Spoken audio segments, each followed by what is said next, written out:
on later on this video. चलो So Zubeen Ryan हाँ Ryan बेटा ये बैग खोलो उसमें डालो. none of this is a financial advice, like a form of financial advice. None of this is legal advice. So if you want any of that, you will need to get the professionals involved. All right, so can you please hit this one? Seconds. So first thing I want to go over is, and it's very easy, everyone knows about it, but somehow we don't learn about it. I don't know why. When I was a young kid, my father told me that never have expend more than what your income is. But frequently we do that all the time. There are basically three principles of everything, and it's very easy to remember. Saving, oops. If you want to get more money, give me 1 second. All right. My pen is not working. Sorry about that. Here, laser point. Okay. All right. So the way you earn money is either by saving, or by earning more, or by investing more. This is very simple. There's no difficult formula for that. Your income should always be more than what you're expending, and you're investing. Okay, so if let's say this is your income, you're putting the water in there, and you have multiple holes in this saving bucket, you're going to lose all of that unless some of that water is going into investment, because what that investment does is that it pays back to you. Okay, so if you do not have these two buckets, you don't have a saving bucket, you do not have an investment bucket. Saving bucket, most of the times we have this mentality of net zero. What net zero means is that, let's say I have $100, I'm going to take a loan of $100 and keep that $100 in my pocket. So what's the net? Net is still zero. I may have $5,000 or $50,000 in my bank account, and I say, oh, I can buy a car on loan. What happens is that net is still equal to zero. Your equation of income should always be more than the savings and investments at a particular time. But this is the basic principle. So I'm going to go over some steps for you to do, and I really want you to do it. It's consider it like a workshop. You really need to find out. So everyone knows about their income, but you really need to find out what are your average expenses over the last 4 months. If you do not know this, you will not be able to save, no matter how smart you are, how much you are earning. Most of the people here are cardiologists. Their pays range from low rank from 300,000 to above $1 million, and they have a lot of income. You really need a 250,000 to 400,000 income to really retire within 10 to 20 years. If you have a 400,000, 450,000 income, you can retire easily in 10 to 15 years if you do it properly. If you have a 250,000 income, you can retire in 20 years. If you have anything north of 700, 750, you can easily retire in 5 years with expected expenses of around 150,000 a year if you play it right. But first you need to find out what is your expense. So there are different websites. One is this YNAB. You need a budget. It's a paid website, so you have to pay for it, but it pays back to you. Sometimes we have this mentality, why should we pay?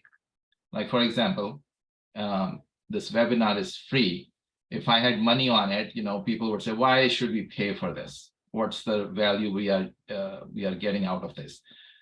I can tell you that if you invest in yourself, it will pay back to you. Especially in USA, if you pay, and it's you need to pay not the scammers, but the proper people. If you pay for something, you will get way more value out of that. Granted, that person is reliable and that person actually knows what they are doing. Second is Mint. This is free. You can register yourself. They do have some features if you want to buy. They have a retirement calculator, very nice retirement calculator. If you give me your emails, I'll give you my email at the end. If you send me your emails, I'll send this PowerPoint to you as a, as a attachment. And then the last one is this Empower. This used to be Personal Capital. This is a great website that can have multiple inputs, as well as from your investment accounts, from your retirement accounts, and gives you an idea when you can retire and are you on a track to retire. So this is my layout of physician financing, financial planning. The first thing you need to do, each one of you do, is develop an emergency fund. What is an emergency fund? This is the fund we don't even think about. This is the fund we use when we are in trouble. Are we all trouble safe? No, we are not. And personally, I had my own experiences, but I'm sure each one of you had something happen to you in your life where you thought maybe, okay, this could go really bad. So about 3 to 6 months of expenses for physicians, because our jobs are pretty secure. 3 to 6 months of expenses should be there in your account in somewhere. Saving accounts is what people recommend. However, saving accounts involves interest, so I'm not going to recommend that. But you can put it in just a bank account, okay, so that you can readily use that. Then comes you need to pay off your high interest debts. What are high interest debts? Anything north of 4%, 3%, 4%, you need to pay them off first. Okay, pay them off really fast. And I'm not going to go into detail how to pay that. I can actually go into detail of each one of this, but I just want you to have an idea what you need to do. You need to pay off your debts right away if you have collected some of them. If you have not collected, then you should start filling up your retirement accounts. Okay, why? Because the retirement accounts almost always go up. Okay, you can look at even this past year, all the stocks were down. Retirement accounts were still going up. My retirement account still went up. Okay, you want to fill 401k, 403b first. 403b has more options where you can utilize some of your own options in terms of, like, if you don't want to invest, let's say, in specific fields like guns, alcohol, things like that, you can go choose 403b and invest more in 403b, and then you can talk to Fidelity. Can you direct your money to a specific type of mutual fund or not? You don't want, and I'm saying it very clearly, don't want to invest in individual stocks. Do not join a WhatsApp group where you have this guru sitting for 20 years who is earning a lot of money. Do not join that. There have been multiple studies which have shown no benefit, no evidence of somebody always winning. What happens is that you keep on winning and then you lose. And when you lose, because the market was going up, everyone wins. Okay, doesn't matter whenever you sell it, because it's going up. But when you lose a lot more. And when you lose a lot more, you cannot come back. Okay, you totally lose it. So don't do that. Go with the mutual funds. Go with the funds which are index funds or something like that, instead of going with individual stocks. Once they are filled up, then if your wife is not working, or if your wife is working, you can have a separate IRA account for them. You can have a business IRA.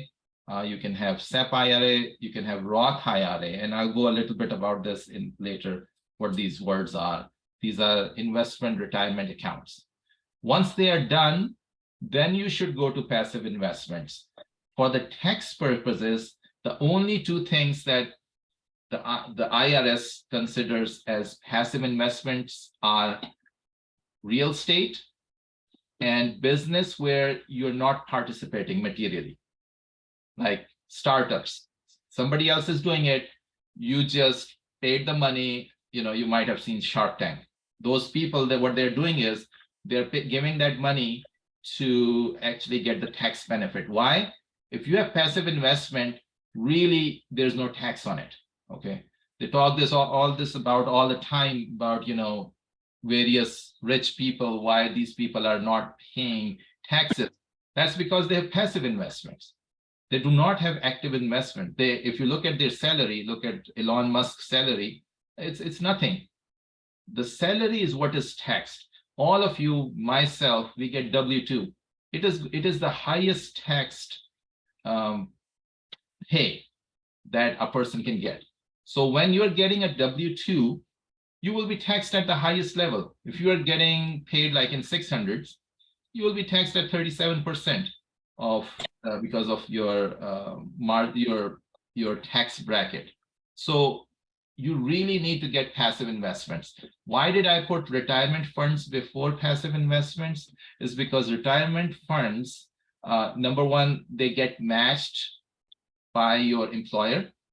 So your employer may be paying 2%, 4%, 6%, which is free money. So let's say if you put in $6,000 in there, employer is putting $6,000, it's $12,000. It's free money. Why should you not take that? Take that money. And that money is going to continue to grow. Average is around 8% to 10% a year. So you need to do that early on. Okay. Number two, what's the benefit? It's tax-free to begin with. You put it tax-free in there. Of course, it's a delayed tax. When you take it out, you will be taxed about it. If there are any questions, please feel free to write those questions so that I can answer. Then you should go to the active investments. Now, why active investments below passive investments? Because they're high risk. Okay. Real estate businesses are also risky, but they're not high risk. Because even if you lose money, you can show that, oh, you had a loss of money and you can carry that loss onwards. Active investments require quite a bit of work. You can buy a franchise, a health franchise, a small franchise, and maybe a laundromat, the businesses where you just need 1 or 2 employees. Okay, not a lot of employees. You want to start from there. And once that is done, you can pay off your low interest debts, which are like 1 to 2%. Okay. Notice how much I'm emphasizing on paying off the interest-based debts. It's very important because the interest is a stealth type of eating machine. It will eat your money off and you will not even know about it. So that's why I mentioned that. So use this.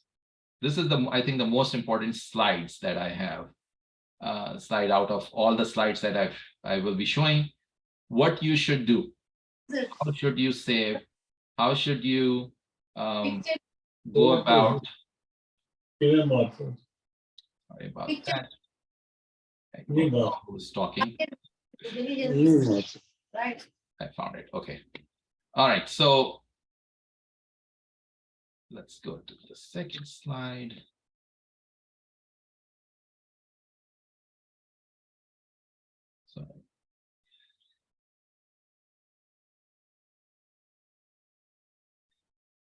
So there's some cardinal rules for boosting savings. One is, the first is, we all like to have nice cars and houses. Do not buy a car if you do not have a saving about 5 times of that car. Now you want to buy a really fancy car, $50,000 cars, then you really need to have $250,000 in your savings. Okay. If you do not have that, do not buy it. And some of you may feel it's very harsh, but there's maths behind it. I tell you. So I'm giving the rules that you need to use. Do not buy a house more than 3 times your annual pay. Ideally, it should be 2 times of your annual pay. So if you are getting paid 400, then you should buy a house for 800. If you do not have, you want to buy an expensive house, then find a better job. Okay, that's what it is. As simple it is. Better job in the sense that you need to be paid much more. Do not buy, if it's an expensive location, you need to, most of you are cardiologists, actually 99% of you are cardiologists. So that's why I gave the numbers like you deal with all the time. You need to get a better paying job. And do not get sold by the employers that, you know, we don't pay that. This is the market. Everyone knows about MGMA data now. Everyone knows like what the pay should be. Now, if you really want to save, you know, the things that the studies have shown, people think that people try to save, especially the doctors and cardiologists, they would save very small things, like, you know, trying to buy something very cheap out there. But you will find out that the biggest or the largest chunk of your savings actually go to either buying cars or houses or going on a vacation. Okay, maybe it's going to somewhere outside US to the home country or something like that. But one of the bigger items is also cutting down your eating out first. Okay, you should not, if you're eating out 4 times a month is good enough. You don't want to develop coronary artery disease anyway, but that would be one place to start. Okay, then the vacations. And I'm not saying do it for whole life. What I'm saying is just for 5 years. I call it 5 years of sacrifice. You just really need to, when you become an attending, just sacrifice first 5 years. Okay, your kids are young. They have no idea. They'll not even remember anything, even if you go on really awesome vacations. And just sacrifice those first 5 years, and then you will be fine after that. And then I mentioned car expenses are third on the list, which we don't really look at. If you buy an expensive car, the car expenses are going to be higher.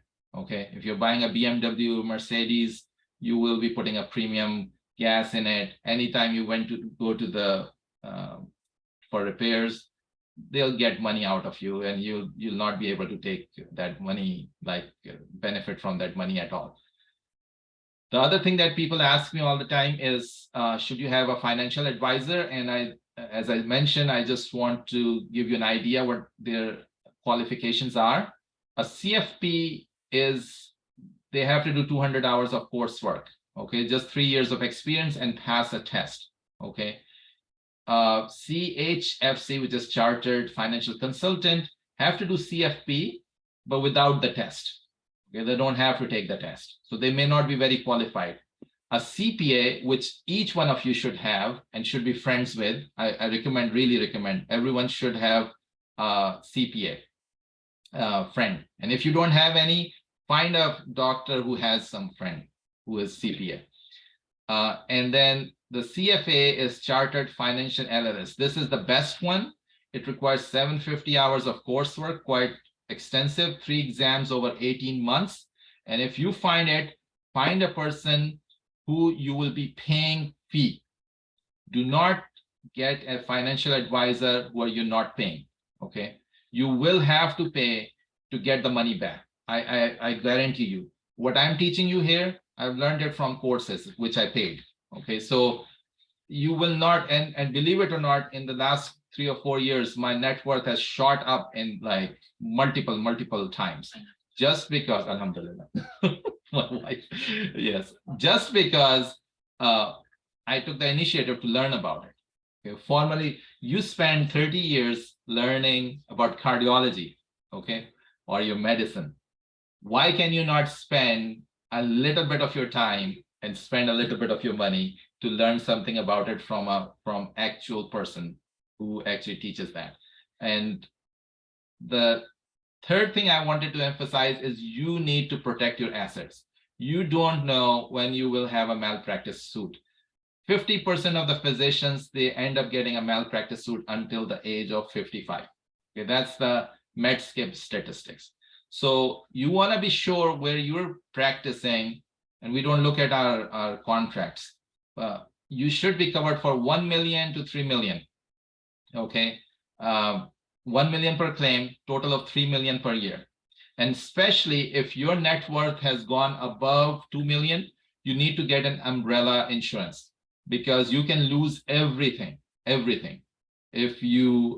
they find out. If somebody finds out, and I can tell you, I learned it very early in my life, you know, the cool car license plates that I'm Dr. Kath or something. You don't want to have that, because somebody can actually hit you and they can claim. And most likely, as happens in USA, unfortunately, sometimes the jury does not like the rich person. Okay, especially doctors have this appearance that they are all very rich. Everyone thinks they are very rich. They are living in, you know, some island and fly with a jet everywhere. But, you know, unfortunately, you need to be very careful. You need to protect your assets. There are two types of insurances. There's an occurrence-based insurance, which covers all the events that occurred when the policy was in place. Okay, whenever the claim is made, you want to have this type of insurance. So let's say you get sued like 3 or 4 years later and you are in another job. You want to have this insurance from the last time. If you had only claims-based insurance, you need to get tail insurance coverage afterwards. From whatever if you have a current employer, you want to ask them to give you tail insurance. If you do not have the tail insurance, buy one yourself. Okay, it's about 30,000 a year, quite a bit of expense, but you should buy that, because if it is not there, I know a close person who just got into a lawsuit and in another hospital, and they did not provide tail insurance. Okay, once your lawsuit is in the place, its insurance will not give you the tail insurance, you know, because the lawsuit has already started. So you are in trouble. So make sure that either your new employer provide you with nose coverage, both of which are very expensive, or get a tail insurance yourself. Okay. Most academic places, they give you occurrence-based, and like when you're a resident or fellow, so you're protected. But when you go out in the private practice, please get that. Okay. All right. So what are retirement accounts? So retirement accounts are crucial for financial planning, especially for people who are on W-2 pay. Okay. You might hear people saying, oh, especially the business people, do not put money in retirement accounts, but that's for people who are in business, because they can use that money to do some investments. We as physicians, unfortunately, we are not that facile with investment. So that's why I put retirement accounts before putting in the investments. So take those advantage of these. There are two types of retirement accounts in a large, you know, if you want to see it in a broad way. One is before tax accounts, which means you can put the money into them without paying taxes on that. Now, that does not mean you will not pay taxes. You will have to pay taxes at some point in time, but you're hoping when you get really old, you know, when you are 60 or 70 years old, 72 years old, you're not doing a lot of job, you're not making a lot of money. That's when you take the money out. So your income bracket will be lower and you will have less taxes on that. Now, there are people who would say, no, maybe in the future, the taxes will even go higher. Right now it's 37%, maybe it go 40% or 60%. So then what people have done is they have put the retirement account money from these retirement accounts to another account called Roth accounts, which are post-tax money, which means you pay the taxes right now and put the money in it, and now it grows tax-free and you can take it out later on. Now, the problem with that is, and I do not advise that to do that if you are getting a lot of money. If you are a resident or a fellow, you're not getting a lot of money, put the money in there. But if you are earning anywhere north of 400, do not do that. Okay, why? Because right now you're paying the highest amount of tax. And when you're paying the highest amount of tax right now on that money, what benefit you're going to get? The benefit is only that it's going to increase over the period of time. But in pre-tax account, it's going to increase as well. So it balances out. So my recommendation would be not to convert Roth, backdoor, IRA, all that stuff. Some of these things might be a little complex for some people. Some of the people I'm talking to, they might understand. So Roth IRAs are for lower income people. Pre-tax IRAs, 401k, 403b, 457b are for the people who are earning at the high end. And you can put $22,500 each year per person. If you are a physician and you have a spouse, you can put separately in these accounts. Okay, then you can put separately if you have, sometimes medical school has a different account, you can put separately in that account as well. If you have a business account, you can put up to $56,000. If you have around 2.5 million to 3 million in these accounts, you can take out around $8,000 to $10,000 a month for 25 years after that.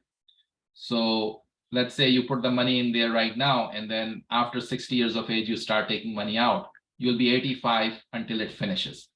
So your goal should be around 2.5 million to 3 million to put in there. Okay. If you do not have that account, look it up, talk to your HR, and find out how much is it and where is it and where's the website. You want to know the website, you want to log into that is your job to do after today.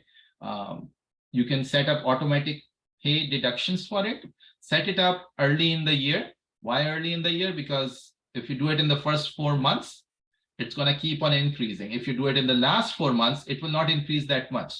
Especially you will find out markets usually drop at the end of the year. Okay, because the people are taking money out or they're selling to get the benefit. We can explain that later why they are doing that, but you want to do it early on in your year. Also find out if your employer is matching any free money. Okay, so sometimes they are matching 2%, 3%, 4% money of your pay.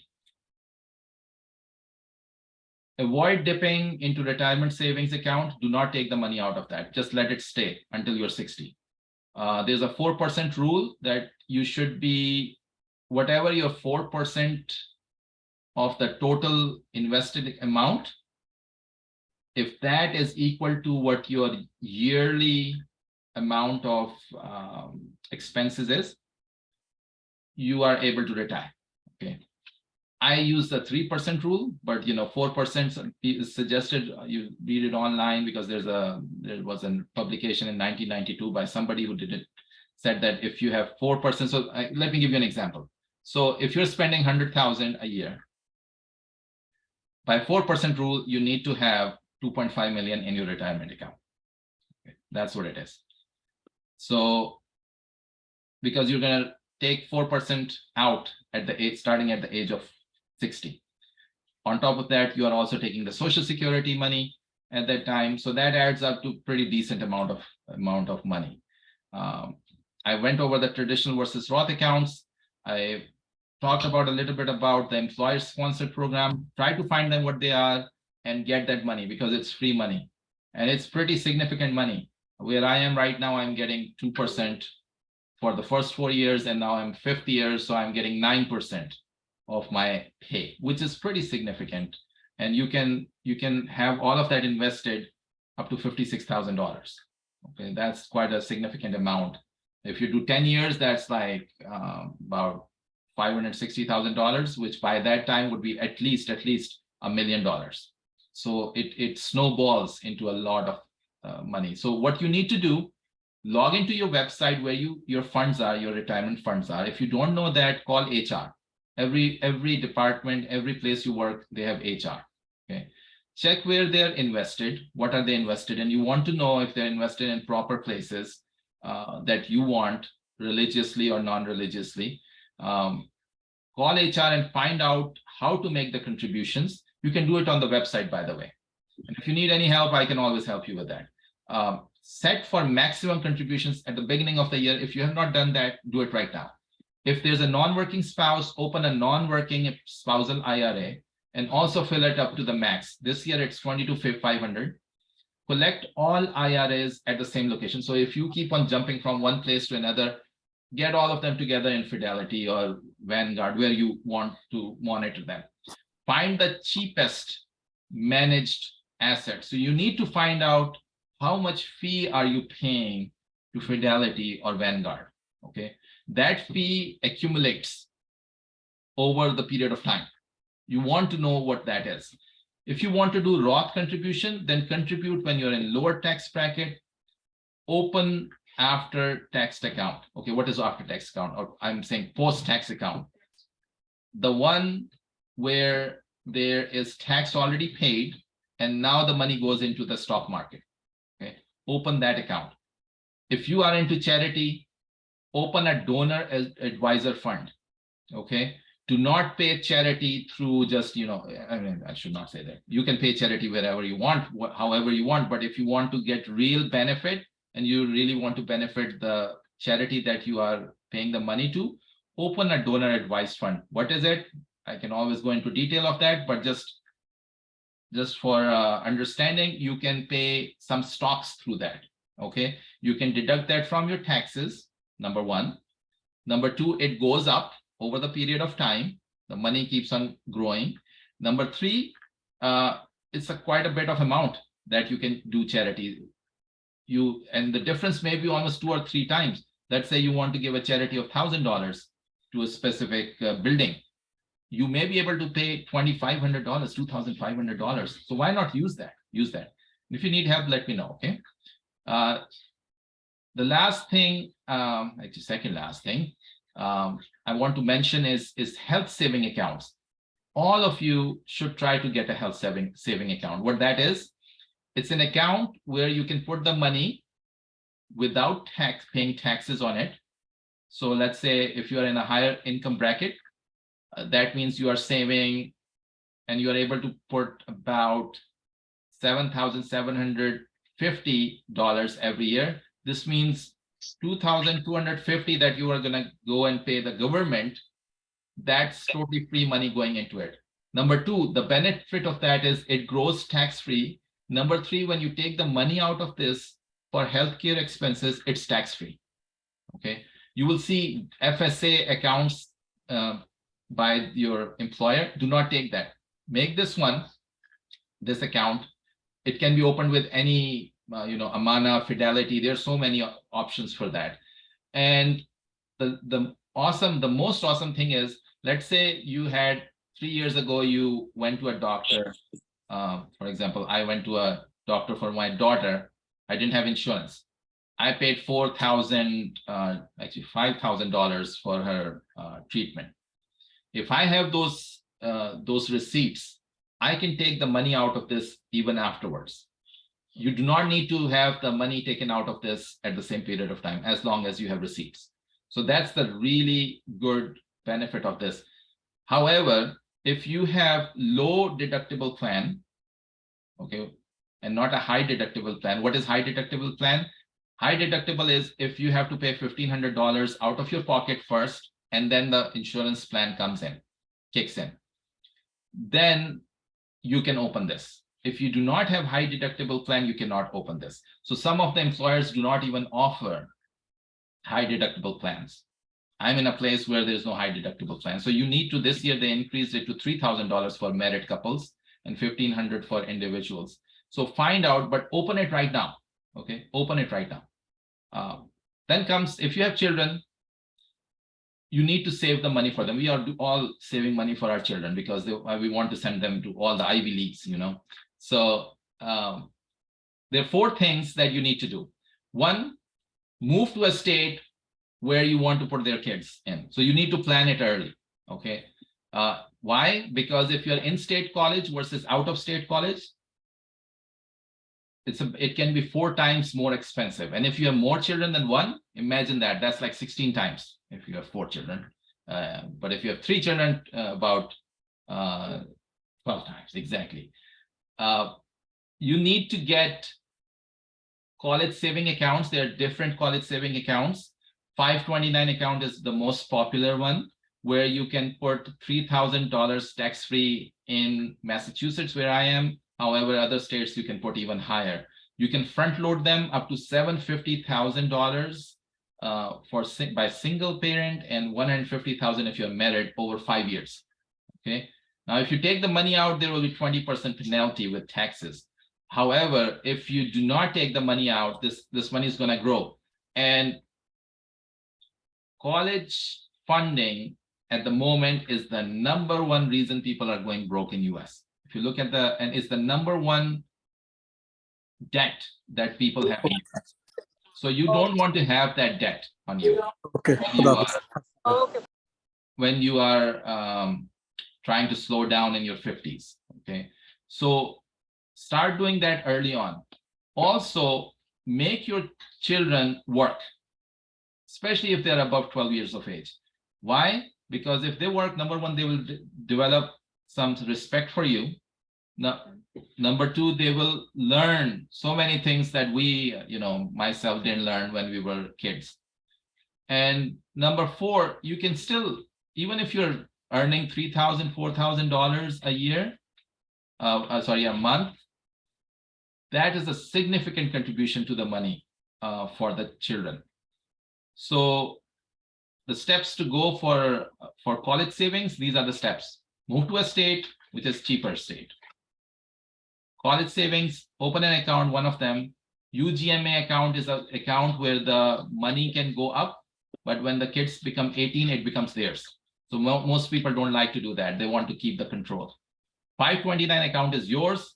You can only give the money, but you are going to give the money in specific for the specific reasons, and you should expect around $30,000 per year should be in there. So 4 years of college, $120,000. That's what your goal should be for each kid of yours. Whenever they're born, open an account for them. That's when you can open the account.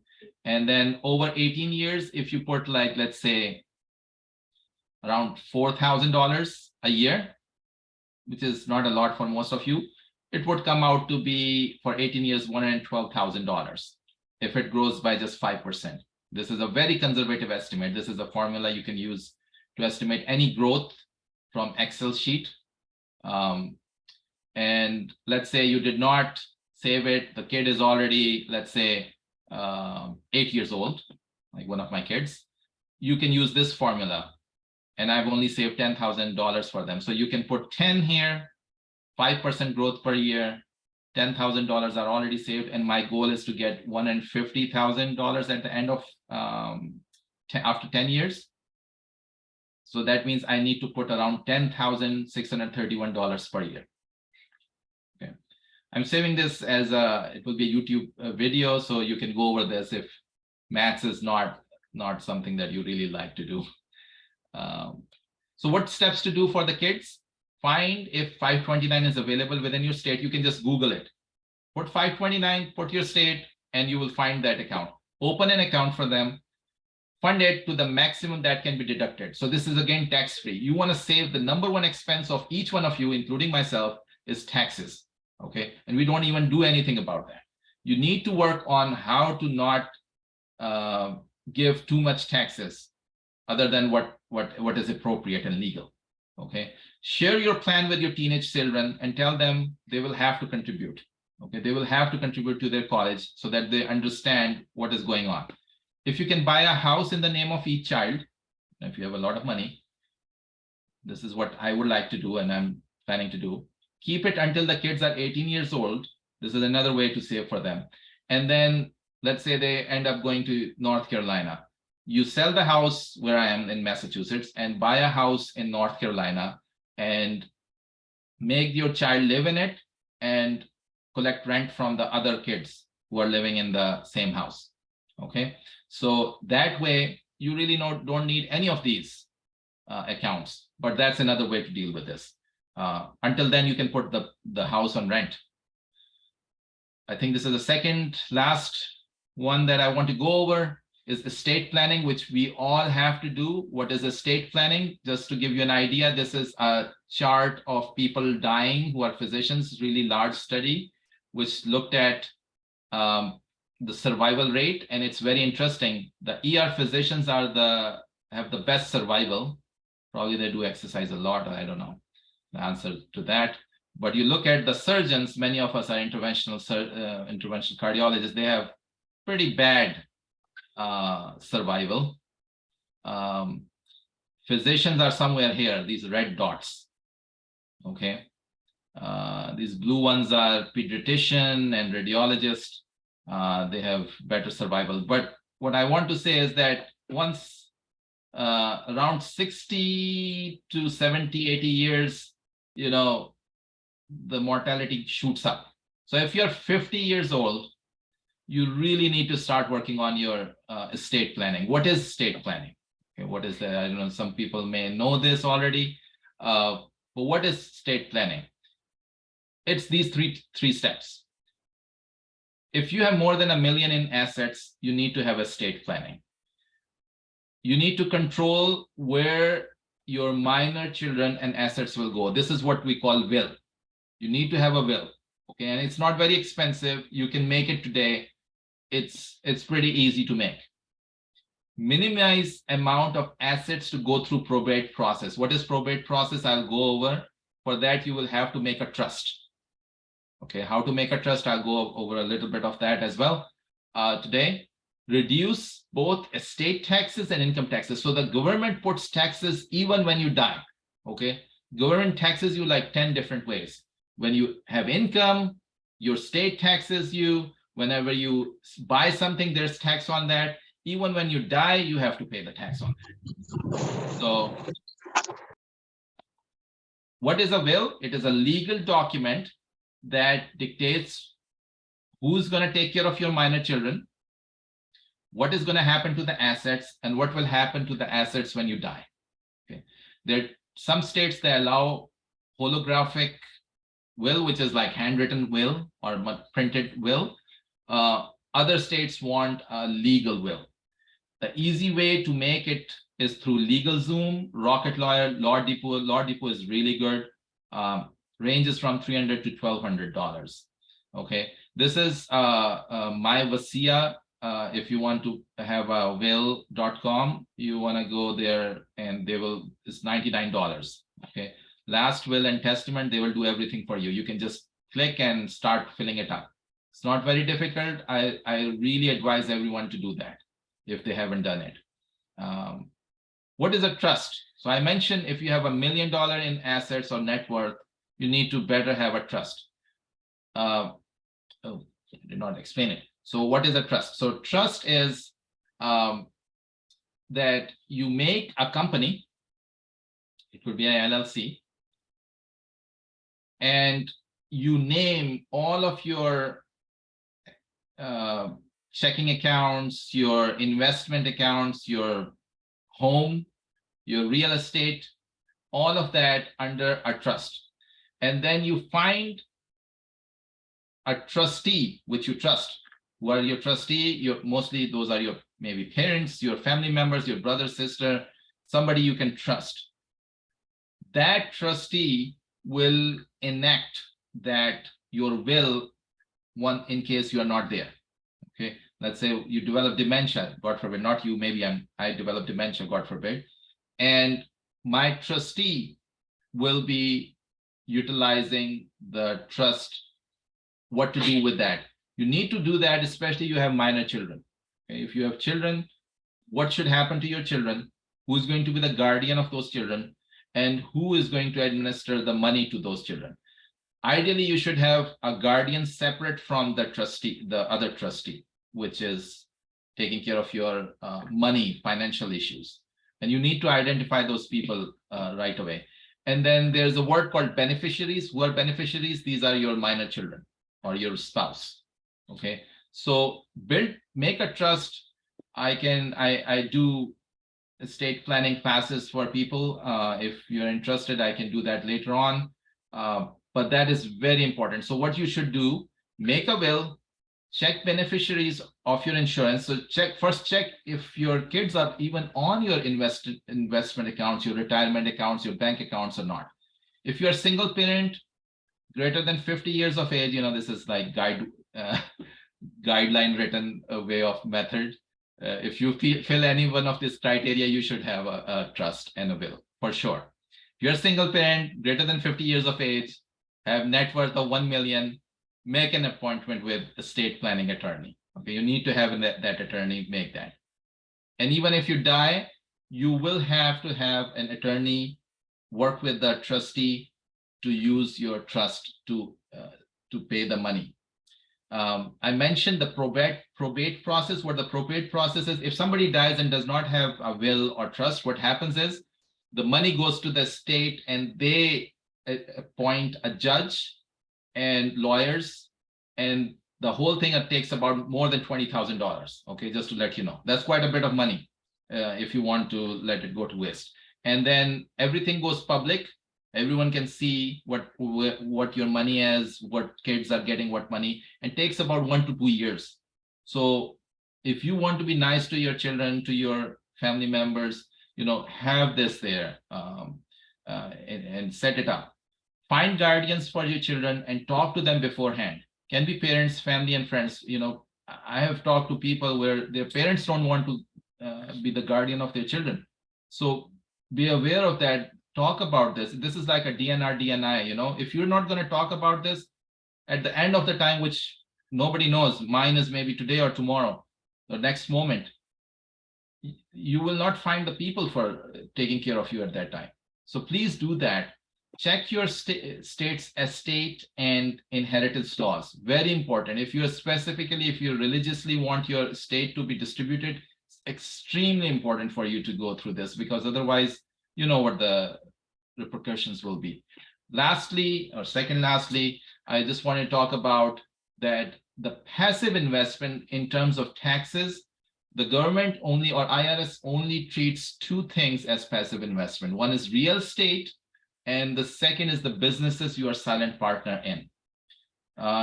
If you do not have money in this, put the money in this after you have filled up your retirement accounts. Okay, please do. And it doesn't need to be the most perfect real estate. Just buy anything. Small, of course, you have to do some maths before that, but buy it. And remember the formula. You need to have around about 3 to 5 times the savings for that real estate. You don't want to put the money in everything and you do not have any bank balance left. You need to have emergency accounts first. And then learn about what is reps. This is a status where if you are using around 500 hours a year of your time in, is it 500 or maybe it's even more than that? I'm blanking out on that, or maybe 700 something. And you have to document that. If you're using that time in your real estate, then you can deduct around $25,000 from your active income, your W-2 income. Okay, and that's a pretty significant amount, because that would be like about $8,000 a year. And for some people it may not be a lot of money, but over the year it compounds if you have invested somewhere. Start with rental homes. There are short-term rentals, mid-term and long-term rentals. My suggestion would be starting from a mid-term or long-term rental rather than short-term rentals. It's better to have multifamily rentals rather than single family, but if you don't have money, you can start with a small 1-bedroom apartment or something. Should you have an in-state versus out-of-state, start from an in-state setup, and then you can move to out-of-state, because out-of-state sometimes is difficult to manage. A lot of people ask me about what if we put it in a syndicate.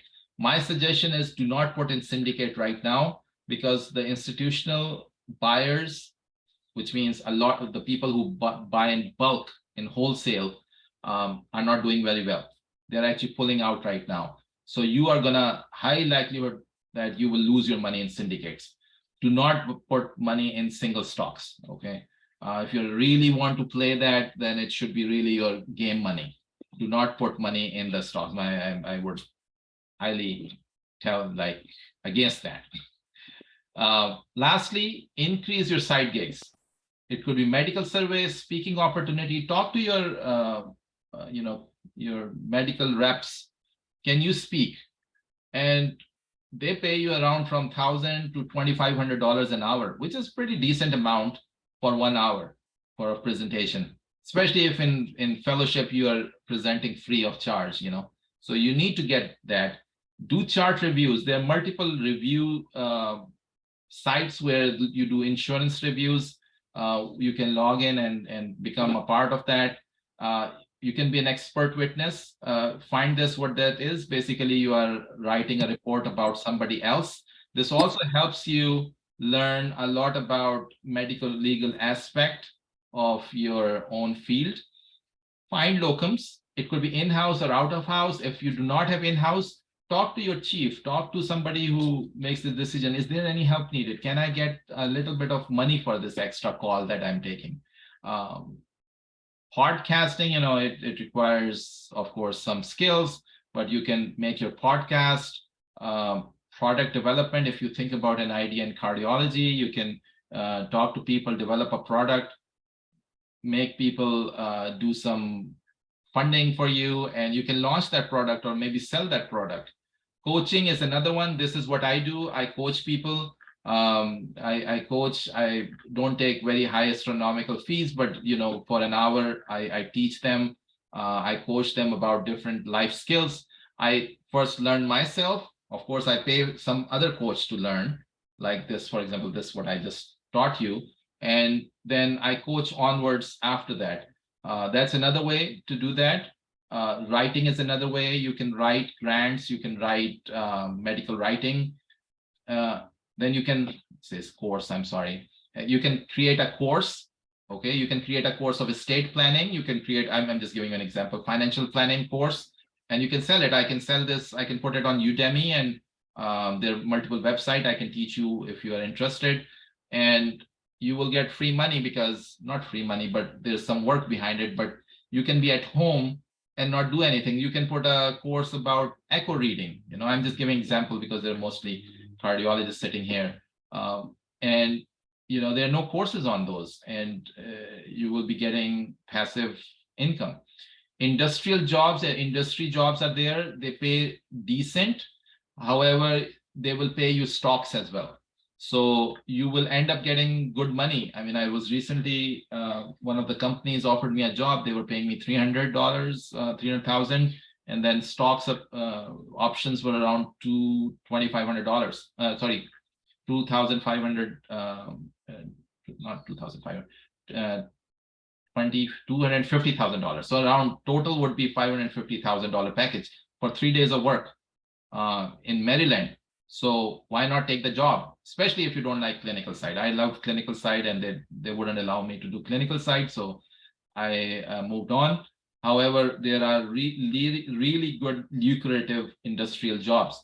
Admin roles, you can get that admin role at your institution, and you can negotiate to get paid extra for those admin roles. If you are doing some meetings, ask them to give you extra money for that. Okay, maybe RVUs for that. And then there are some non-physician carriers if you don't like them. Anyway, I'm right on the dot. Thank you so much for your time. And this is a meeting. There are not many people in there.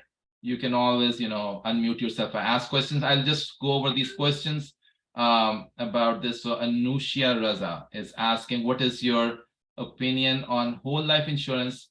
Where would you put that in your investment pyramid? So Anushya Raza, this specific financial planning is mainly from a special religion background. Most of 99% of them are from Muslim background. Whole life insurance is not halal, and it's by multiple what would I say? There's a UK Council of scholars. They don't, however, whole life insurance is expensive. If you really want to ask me about the opinion, whole life insurance pretty expensive. I can talk about the details of life insurance with you separately. It's a little different. There are different type of life insurances. But the whole life insurance is in my option would be not preferred way of getting the life insurance. Okay. What is your view on specialty disability account? Again, the same answer, Danish. Hi, how are you? Assalamu alaikum. For graduating physicians. Again, the specialty disability accounts, disability is great. Again, it's again not halal, but however, it is great to have that as protecting your assets, protecting your the money that you are that you could lose. Most places they offer you some form of short-term disability as a part of contract. That is totally halal. Okay. However, if you are talking about long-term disability, that will you should get it as early as possible. If you can lock the rate as a resident or a fellow, it's always better. If you get it later on, it will be more expensive. And especially if you do not have any disease, get it early on rather than later.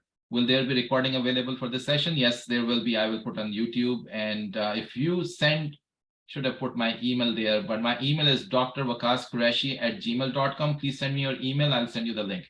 Can you please share this slide for us? Yes, Dr. Umar Rahman, I will send these slides to you. If you send me your email. How does this trust work when assets are located in US and outside? It will work the same way. Nobody knows about it until other than your attorney, what the document will have. It will work the same way if your assets are outside of USA and inside of USA, they will still go through the probate process of your state if you do not have the state. The same rules will work across as long as you have declared them. If you have not declared them in US and you're not paying taxes on that every year in US, you better have that under somebody else's name in the other country.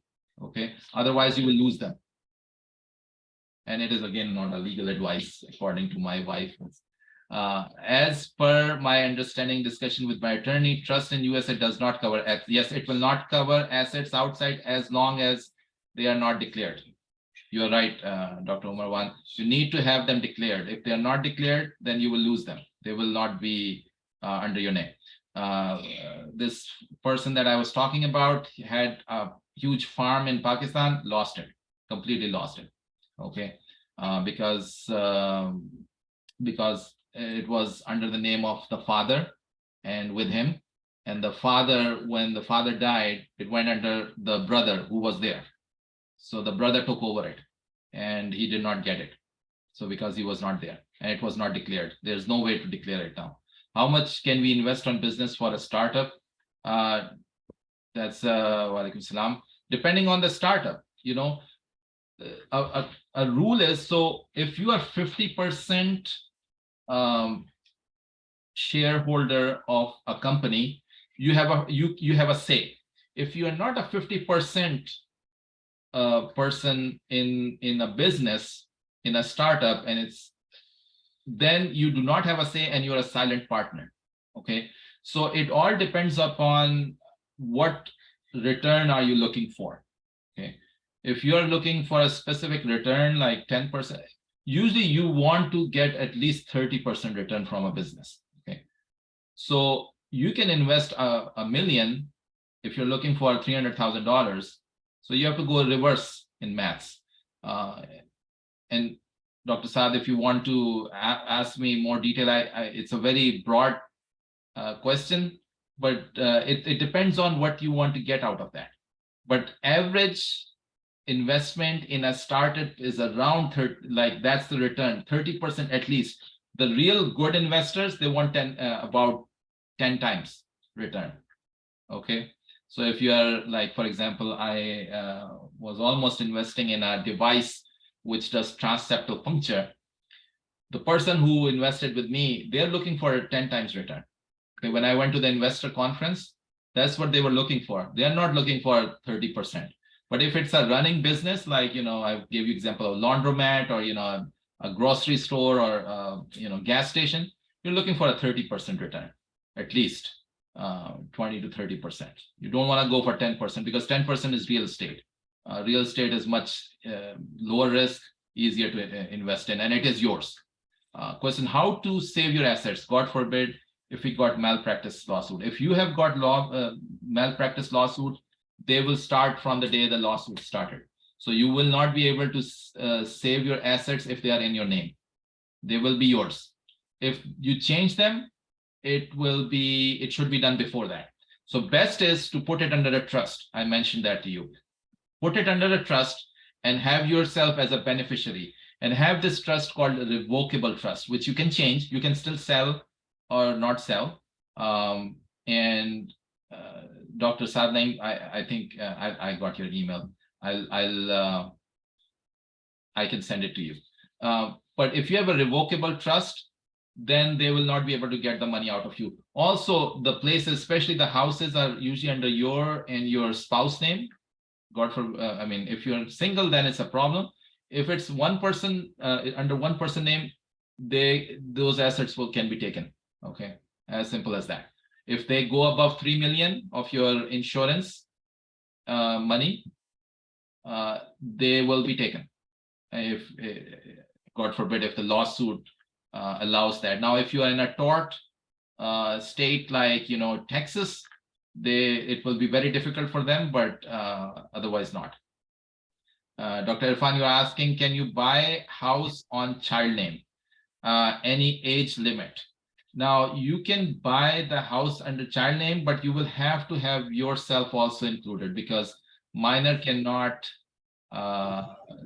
deal with like they cannot sign on themselves.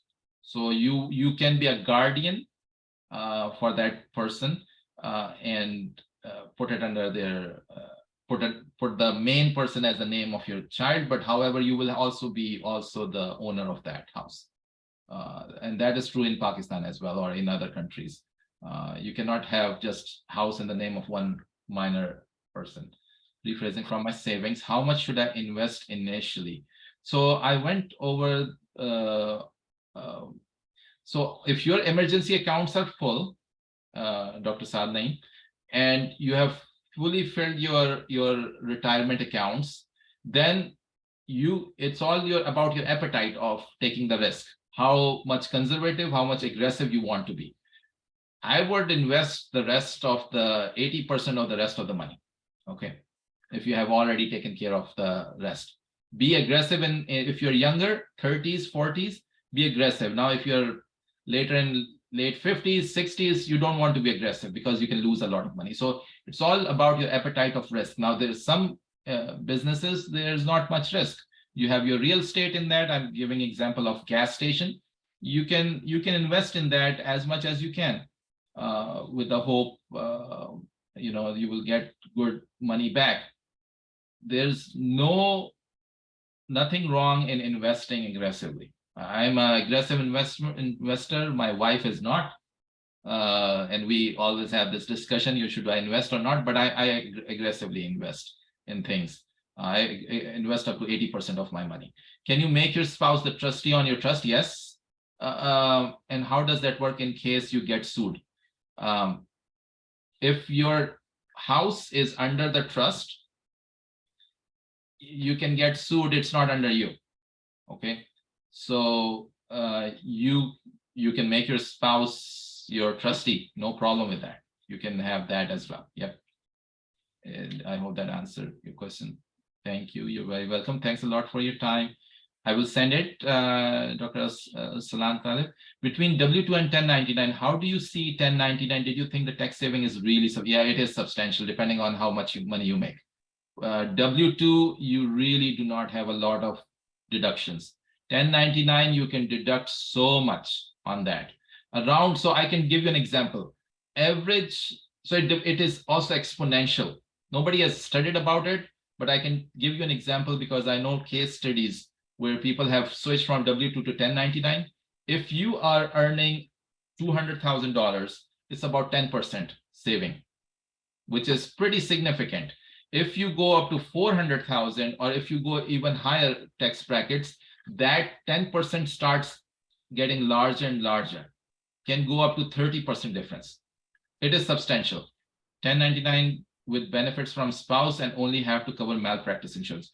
yeah, do that. The only thing with 1099 is that you do have to pay extra taxes for the Medicare, which is if you are able to pay that already because of yourself, then that 1099 will not get taxed completely for the Medicare and Social Security. So if you are one of you is 1099, that would be the best way to deal with that. If you are earning above $200,000, people say $150,000, but I personally, what I found, if you are earning above $200,000 on 1099, then it really makes a difference. Thank you for the webinar. If you are planning to move back to Pakistan or Middle East after 5 to 10 years of attending practice, is it worth having retirement plan, kids, college? Yes, it's always worth doing that. Yes, definitely. My suggestion for you would be, so most of the people that move to Middle East is when they're retiring, because they get really paid very well at that time. Okay. But if you want to move early, that's up to your choice. The earlier you have retirement fund, now kids college fund you may not benefit from, because it depends. If they are having colleges here, if they're having colleges in US, yes, you will benefit. But if they're in Pakistan, you will not benefit. Emergency fund, you should always have that. Even if you're in Pakistan or in Middle East, you can use emergency funds. Retirement plan, you definitely should have it. You will benefit from it. It's extra money. Why should you not take it? The more the savings you have, the more you can give charity, the more you can help your children, the more you can help your own family. Think of that as the reason I'm doing this motivation for this whole thing was you're helping way more people. So if you like to help more people, and I'm sure that's why you became a doctor, you should do that. Thank you, Mohsin, for taking time to educate us on this and stressing the need to do all this. Thank you, Vikas bhai. Thank you. So any questions, you can also talk. I did not do kids fund. How much I can upfront? So I mentioned about 75,000 to 150,000 in the first 5 years. You can do that. I'm really hoping one of the fears I had was many of the people may know a lot of these things, and I may be just doing it for very few bunch of people. But if it benefited some people, please pray for me, and thank you so much for your time. All right, I'm gonna just and tell you my daughter texted all of you, and she was emailed all of you, and she was wonderful. She had these vacations, and I wanted her to learn how to do that.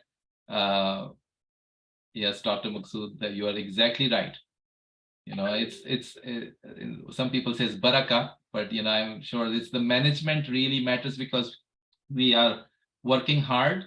And you know, at the end of the day, like the examples I gave you, it really it made me almost cry when I found out that, you know, that physician at the age of 60 still is struggling to pay the mortgage and has no job because they lost the job because of just COVID. You know, nobody knows what COVID 25 comes up as, you know. So and we can do our best, you know, leave it rest to the God, but you know, that's what our motivation was.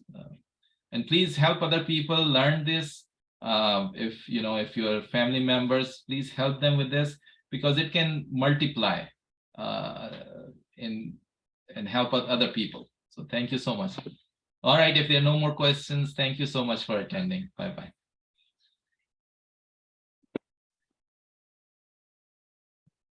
Now